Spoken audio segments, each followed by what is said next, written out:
dari situlah kemudian karena merasakan asik, ternyata nulis puisi asik juga. Ternyata nulis itu enggak apa ya istilahnya, tidak semua yang kita tulis itu bisa disebut puisi. Dari situlah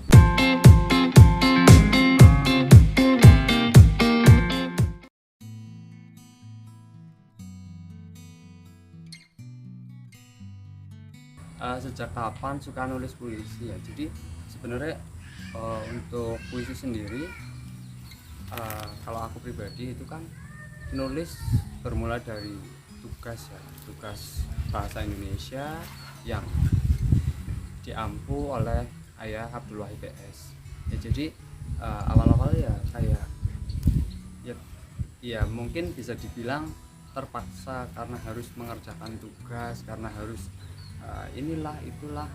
Tetapi dari situlah kemudian karena merasakan asik ya, ternyata nulis puisi asik juga. Ternyata nulis itu enggak apa ya istilahnya, tidak semua yang kita tulis itu bisa disebut puisi. Dari situlah kita belajar dengan para mentor. Jadi keasikan itulah yang mengantarkan saya kemudian tertarik untuk masuk kelas penulisan. Yaitu untuk awal mula menulis puisi ya karena tugas dari Ayah Abdul Wahid PS di mata kuliah Bahasa Indonesia semester 1.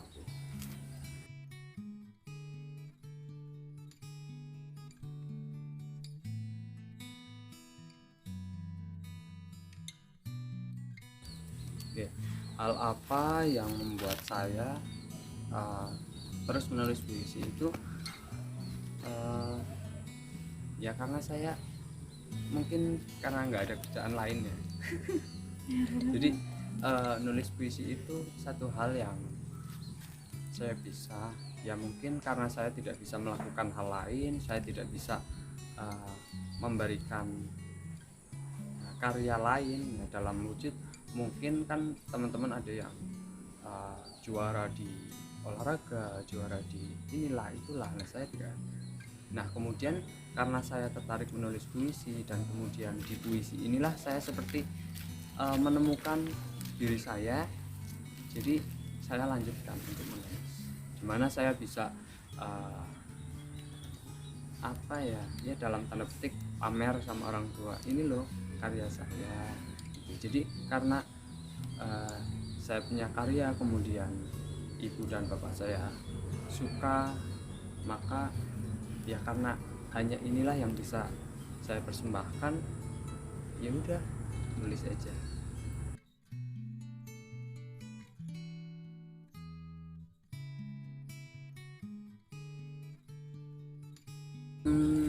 Awal-awal menulis itu sebetulnya belum terlalu mengerti ya siapa penulis yang memang sudah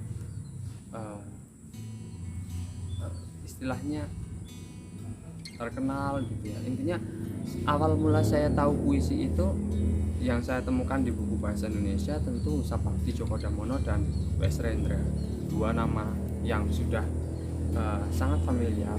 Ya bukan karena buku beliau itu ada di dekat saya, tapi karena puisi-puisi beliau itu masuk di soal-soal bahasa Indonesia.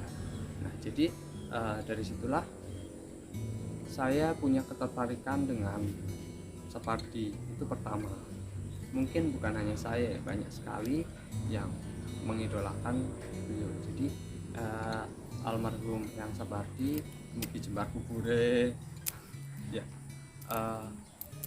itu sosok yang saya idolakan. Jadi semua buku beliau itu saya baca. Kemudian karena di awal menulis itu saya dengan Ayah Abdul Wahid ya, jadi saya juga tentu ya sangat mengidolakan beliau, terutama buku-buku beliau yang banyak itu ya. Jadi ada sejumlah buku yang saya suka, diantaranya Tunjamu Kekasih, Beribu Rindu Kekasihku, itu ya. Dua yang paling saya suka dari beliau. Itulah yang kemudian banyak menginspirasi saya ya. Jadi dua tokoh itu ya, Sapardi dan Ayah Wahid. Terus kalau kesini-sini sih sebetulnya banyak penulis-penulis muda terutama yang notabene dia masih di lingkungan Purwokerto ataupun dari Jogja. Misalnya dulu saya sempat disuguhi ya sama salah seorang mentor namanya Farihatul Budia, itu memberitahu saya nama-nama penulis muda. Misalnya ada Darus Ahmedian, kemudian Sengat Ibrahim, Saiful Abidillah, dan kawan-kawannya itu ya, yang ada di Jogja, yang ada di komunitas kutub. Adapun beberapa dari Jejak Imaji dan lain sebagainya, itu juga menjadi sosok yang menginspirasi saya dalam menulis.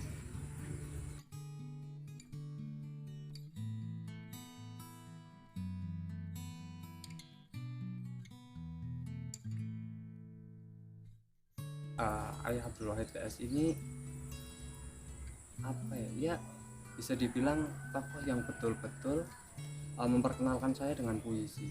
Mungkin sebelumnya ada saya kenal dengan guru-guru bahasa Indonesia sebelumnya, tetapi saya tidak bisa seintens dengan Ayah Wahid yang kemudian mengantarkan saya kemudian kenal dengan Mas Wahyu di SKSP. Mas Wahyu pun guru saya yang cukup punya andil besar ya untuk Ayah. Terima kasih ya, tentu saja terima kasih karena Ayah sudah memperkenalkan puisi kepada saya, dimana dengan puisi ini saya kemudian menemukan diri saya sendiri, karena ya seperti yang saya katakan tadi di cerita awal, saya tidak punya apa-apa, tidak punya keahlian ataupun bakat yang lain. Kemudian ketemu Ayah, diperkenalkan dengan puisi, kemudian sampai sekarang belajar dan terus belajar menulis. Tentu ini berkat Ayah.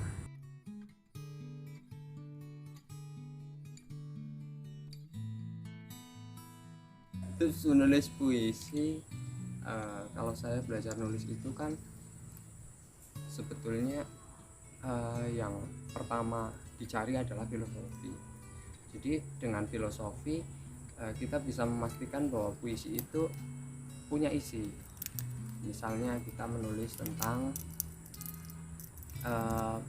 daun yang jatuh, itu kita cari filosofinya dulu, dimana misalnya daun jatuh itu bisa kita serupakan atau kiaskan seperti manusia yang dia tidak selamanya ada.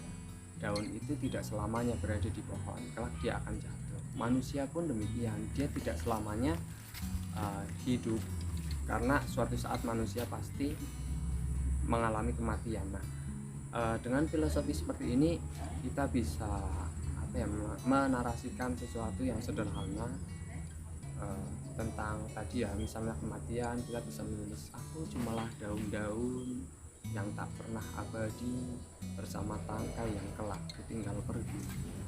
Ya, jadi kalau tips menulis puisi dari saya sih, intinya yang pertama, kita perlu punya filosofi supaya narasi yang kita tuliskan itu enggak semata tentang yang penting bahasanya puitis, itu enggak. Tetapi di puisi itu lebih memiliki isi selain bahasanya yang memang berbeda dari narasi pada umumnya. Ya, itu saja. Untuk tips lainnya sepertinya sudah ada di video sebelum-sebelumnya ya. Mungkin bisa cek video tips menulis puisi dari materi salah satu season di SKSP.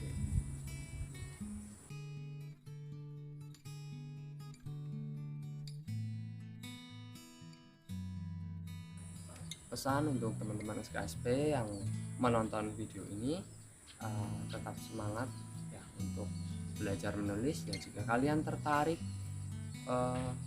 untuk menjadi penulis, ya silakan istiqomah, jangan kasih kendor.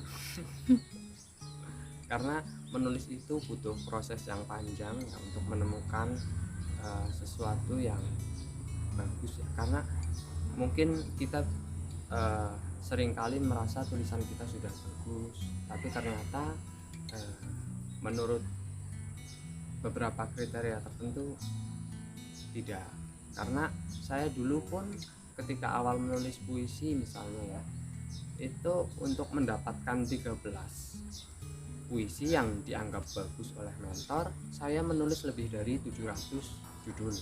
Artinya 700 itu ya entah apa. Jadi kita terus menerus belajar, karena disitulah letak inti dari sebuah proses, yakni terus menerus belajar. Ya, mungkin itu saja. Demikian, terima kasih. Jangan lupa like, comment, and subscribe.